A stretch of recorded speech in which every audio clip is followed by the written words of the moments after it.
दिल्ली में आप पार्टी और एलजी के बीच बढ़ता टकराव, एमसीडी चुनाव में असंवैधानिकता का आरोप, आप पार्टी के पार्षदों की संख्या में गिरावट।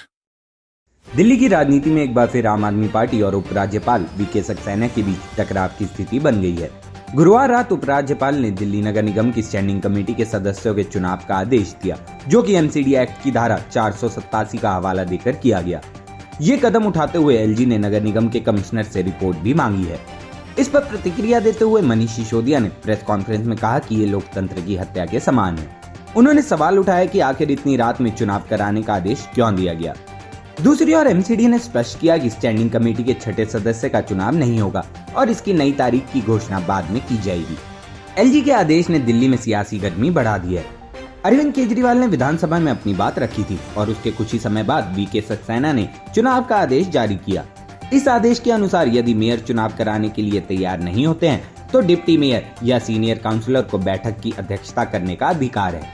इस घटनाक्रम के बीच आम आदमी पार्टी के भीतर भी हलचल मची हुई है। मनीष सिसोदिया ने एलजी पर जमकर हमला बोलते हुए कहा कि क्या ये लोकतंत्र है?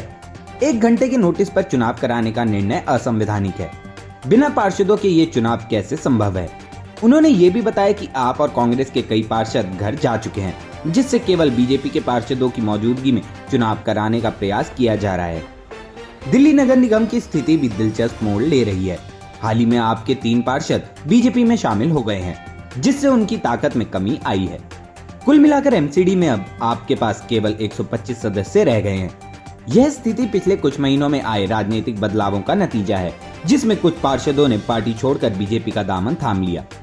दिल्ली की सियासत में नया मोड़ ये दर्शाता है कि राजनीतिक संघर्ष और सत्ता के लिए होड़ लगातार जारी है।